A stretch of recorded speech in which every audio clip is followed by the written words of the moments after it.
He's the busy Greg Olsen, NFL on Fox analyst, and joining us on behalf of DraftKings Sportsbook. We'll talk about that. He was on the call for the Cowboys and Commanders with Joe Davis, and next Sunday he's got the Cardinals and the Vikings. Greg, good to talk to you again. You've played in a lot of games. You've watched a lot of games. You've broadcast a lot of games. Where would you put yesterday's game between the Cowboys Commanders on that list? Well, I think it's safe to say it's right at or near the top. And especially, I think it was really just the contrast of that fourth quarter, 41 points, how those 41 points were scored were just, it was absolute chaos. But it really came after a pretty pedestrian 2.5, 3 quarters. Like nobody really could get anything going. It was red zone field goals that were a circus to begin with. We couldn't make field goals, couldn't make extra points leading up to that. And then the fourth quarter just got insane. Special teams plays, both good and bad. 86-yard, in essence, Hail Mary type plays in desperation mode that go for touchdowns. It was just, I can't say I've ever seen a sequence of events that culminated with an ending like that, all in one quarter, all down the stretch, maybe ever, at least in a game that I can remember. And you bring up a great point. Sometimes we go, boy, that was a great game. It wasn't a great game, but it was a great finish. It was a great final quarter. When you guys get together with the Commanders during the week and you sit down with Jaden Daniels, how much are you allowed to ask about how healthy he is with those ribs? Because it certainly looked like their game plan was different with those ribs, that they weren't going to put him out there running. Yeah, I think yesterday was probably the healthiest he's been, and it was probably the most that they had been willing to activate him as a design runner that we've seen at least through the last couple weeks. So when you go back to the Philly game and the Pittsburgh game before that, their previous 2 losses, they weren't using him as a runner at all. So I think yesterday he had the nice touchdown run in the third quarter. That was a really nice design, really nice play there off the left side. Had a few other nice ones. He ran a speed option in the first half for a big pickup for a first down, couple scrambles. So I think yesterday was the healthiest he's been in a long time. It seemed like they kind of ran the entire offense through him as they were earlier in the season. It's really just their inability to get the ball downfield. That's the big problem that they're having. And the irony is, it kind of at the end of the game in desperation mode, when they needed a 2-minute score and a 2-point conversion down 11, they got it, throwing the ball downfield, attacking. And then, of course, the Terry McLaurin 86-yard touchdown in desperation mode was another one. So they opened it up there at the end of the game, and I just think they need to do it more. How do you explain what Dallas did? And I don't know if this is more on the Commanders or you give credit to the Cowboys.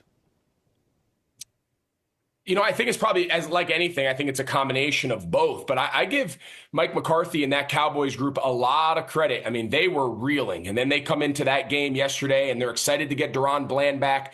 They're all-pro corner. He had missed the entire season with a foot injury. They get him back. They get Parsons back. But then they lose Diggs. Trevon Diggs, he was out due to injury. But it was really the offensive side of the ball that we knew going in was just really down a lot of guys. They had CeeDee Lamb, and then it was a lot of backups. They're missing Tyler Smith, missing Zach Martin, rotating at left tackle.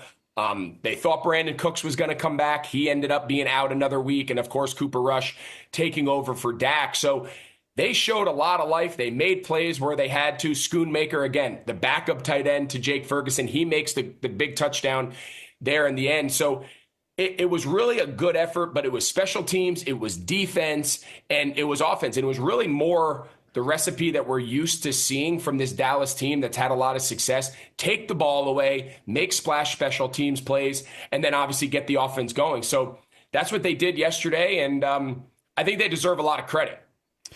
I'm looking at the DraftKings odds this morning for MVP. It's Josh Allen, Lamar Jackson, Saquon Barkley. What does Saquon Barkley have to do? Can he be the MVP this year? I mean, let's be honest. Can he be, and how can he be the MVP? Well, I think obviously the first thing is just continue to perform at the level that he's been playing at. And now whether or not that's feasible or not, whether that's realistic to play at this level as a running back down the stretch through the playoffs, it's hard to say. I mean, he's playing at such a high level. He had 300 all-purpose last night or a little over. It's just what he's been able to do. That is the perfect offense for Saquon Barkley. And I think all this nonsense about, if he would be doing it if he was with the Giants, is not necessarily, and that's not a knock on Saquon. It's just the situation that he walked into, the offensive line, the weapons, the style of system, spread everybody out, a mobile quarterback you have to account for with Jalen. Like, it is the perfect offense for a player like Saquon Barkley to unleash everything that he's good at, run and pass. To win the MVP, he's probably going to need some help. He's going to probably need these quarterbacks, Lamar and Josh Allen, and probably Goff to a degree, to like come down to earth a little bit. If Josh Allen continues to play at the level he has, and he continues to get marquee wins against, the Chiefs again, and he gets against Lamar at some point, like, if he continues to win those games, it's a quarterback award, and we can argue whether that's fair or unfair, but there's no question Saquon Barkley is as good as anybody in the entire league, regardless of position. Just unfortunate for him, he doesn't play quarterback. Thanksgiving, Black Friday, DraftKings Sportsbook has touchdowns for sale. All customers eligible for a touchdown parlay profit boost on Thanksgiving Day. Buy one, get one deal for touchdown bets on Black Friday. We're talking to Greg Olsen, NFL on Fox. How aware were you of the point spread when you played? When I played, I couldn't tell you if we were favored, underdogs, what the over-under is. I've actually learned more about it in the broadcasting world, just because you hear it more. And there is an element to these guys who do make these spreads and do make these.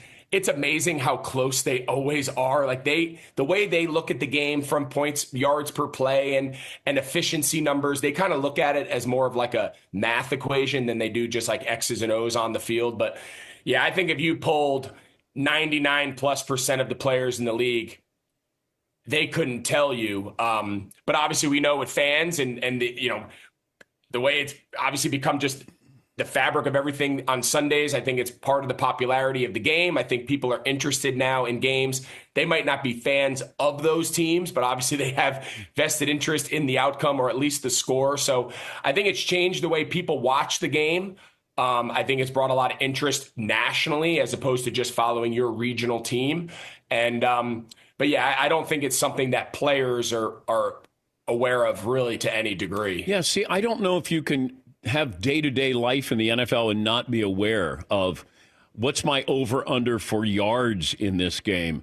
Or I mean, it's there. It's all over social media.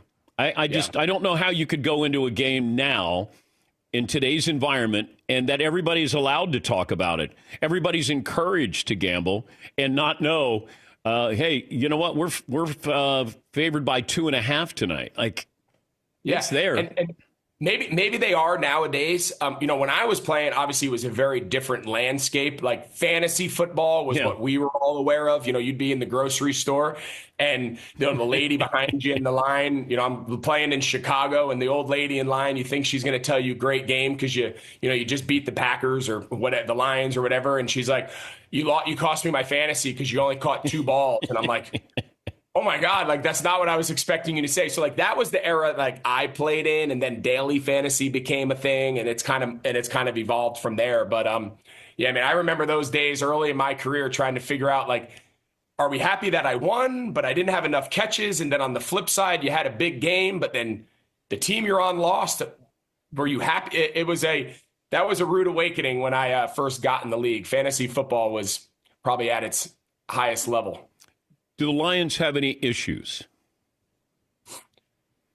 Yeah, I mean, listen, right now, the last couple of weeks, it's hard to say they do. I mean, the way that, and I think the thing that everyone always thought was going to be there, all right, can you survive the injuries? Can you survive Hutchinson going down, and now Anzalone gets hurt? Like, and this defense, what is it? They haven't given up a touchdown in 6 quarters or 7, something like that. Like, it's pretty remarkable. Aaron Glenn, the defensive coordinator, he has done a fantastic job. Wouldn't be surprised if he's one of the next defensive-minded guys that gets a head job. He's done a great job because so much of the attention of Detroit has been on, of course, the Jared Goff story, which he deserves all the credit in the world for how he's handled that. And then Ben Johnson, he's the belle of the ball. He's been the number one choice of a lot of teams. They just can't seem to snag him away from Dan Campbell in Detroit. So the offense gets a lot of the attention, understandably so. But I think Aaron Glenn and that defense and their ability to weather the injury to their best player and one of the best defensive players in the league, and Hutchinson, is pretty remarkable. And now the question is, they got to sustain it. And as we all know in the NFL, especially you get to the playoffs, one bad afternoon, couple bad breaks, and all of that good work, it's over. There's no best of 3, best of 5. So they've got to maintain this for 6 more games, 6 more weeks or so, and then keep it rolling through the playoffs. So it's a long road ahead. A lot could happen, but if the season ended now, I don't think there's any question they're the best team. Who's the best tight end of all time? Man, that's a great question. If you would have told my younger self that anyone was ever going to beat Tony Gonzalez, that was like the guy we all grew up watching in high school and college, and had a chance to overlap with him for a few years in the league and get to know him. Tony was always at the top of the mountain. The longevity, the consistency, and then of course just the sheer volume of yards and catches and touchdowns just seems so incomprehensible that anyone would ever approach it. Then Gronk came along and he did it again different. Could do the run blocking, physical, one of the most prolific guys. Obviously, him and Brady kind of rechanged how people. He didn't have quite the longevity to approach those numbers. And now you enter a guy like Kelsey. I think we've gotten to the point where Kelsey's in that argument of saying he passed Tony, and he might not ever reach the final numbers. I don't know how long he's going to play, but when you start talking about 7 years in a row of 1,000-yard seasons, then you factor in the postseason success that he's had and the amount of wear and tear in games and catches and yards in the postseason. That's kind of where him and Gronk have kind of separated from a lot of the other guys at the top of the list. So it is hard for me to put anyone above Tony, because that was the guy like I really looked up to and idolized through my career as a young player. But I think Kelsey and Gronk have kind of entered that, and I think Kelsey might be pulling away. He's Greg Olsen, courtesy of DraftKings Sportsbook. Touchdowns for sale. All customers eligible for a touchdown parlay profit boost on Thanksgiving Day, and a buy one, get one deal for touchdown bets on Black Friday. Great to talk to you again. Safe travels. Cardinals, Vikings coming up. Thanks for joining us, Greg. I appreciate it. Always good to be on. Have a great Thanksgiving.